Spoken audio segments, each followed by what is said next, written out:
یه شعله زرد حرفه‌ای باید رنگش قشنگ باشه، حسابی غلیظ باشه و شیرینیش هم به اندازه باشه.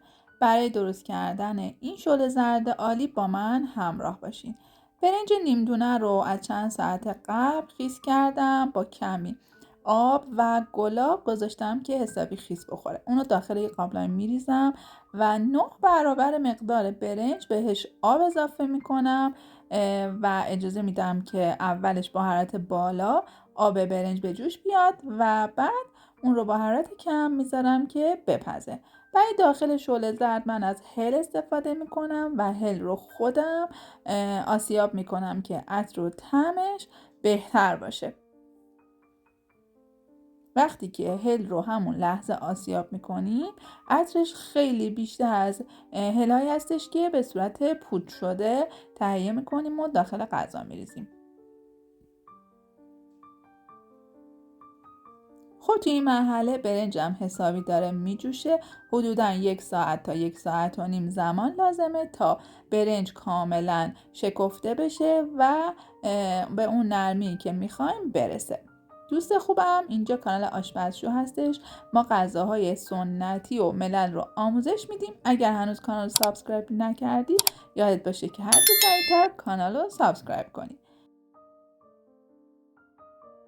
بعد از حدود 1 ساعت برنج من کاملا نرم و شکفته شده. من از برنج نیمدونه ایرانی استفاده کرده بودم.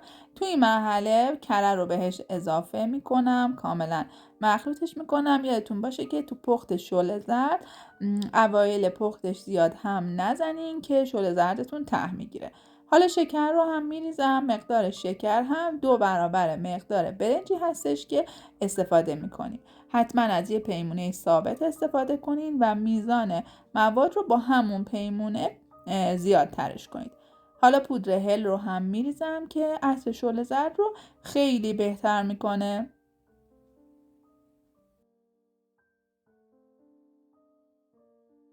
برای درست کردن یه شعله زرد خوش رنگ باید زعفرونتون رو از زعفرون خوب استفاده کنید. اون رو غلیظ دم کنید و به برنجتون اضافه کنید.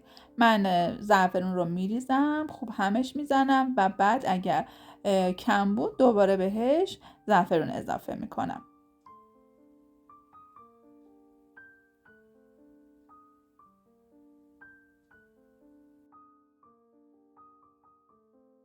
برای پخت شعله زرد هیچ وقت وسطای پخت بهش آب اضافه نکنین و از ابتدا آب رو به اندازه بریزین، چون در این صورت بعد از پخت شعله زردتون آب میندازه و کیفیت خوبی نداره.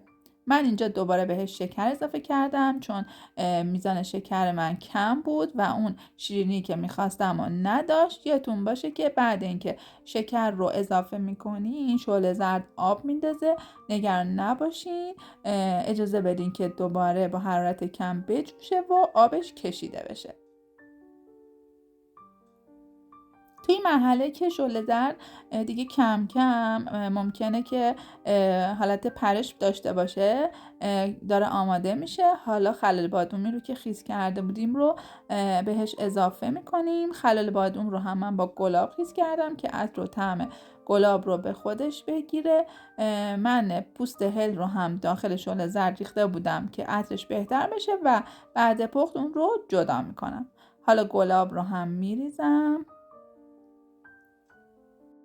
دیگه کم کم شعله زرد من داره آماده میشه. من از دمکنی استفاده میکنم و اجازه میدم یک کمی هم با حرارت ملایم شعله زرد من دم بکشه. یادتون باشه که شعله زرد بعد از سرد شدن غلیظ‌تر هم میشه. اون رو تو ظرفی که دوست دارین بریزین و با خلال پسته، خلال بادوم، دارچین و گل محمدی تزیینش کنین.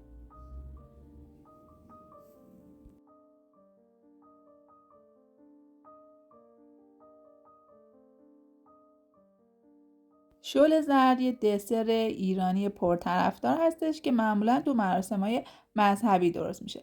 برای درست کردن یه شعله زرد خوشمزه و حرفه‌ای باید نکات پختش رو و میزان مواد رو رعایت کنیم. یکی از مهمترین نکته‌های پخت یه شعله زرد حرفه‌ای اینه که برنج ابتدای پخت کاملا نرم و شکفته بشه، چون وقتی شکر و بقیه مواد رو اضافه میکنیم دیگه ممکنه برنجمون نرم نشه و اون غلظتی رو که میخوایم رو به ما نده.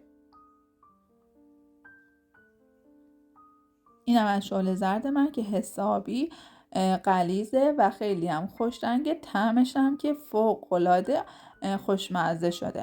امیدوارم که با این دستور بتونین یه شعله زرد خوش عطر، خوش طعم و غلیظ درست کنین و لذتشو ببرین.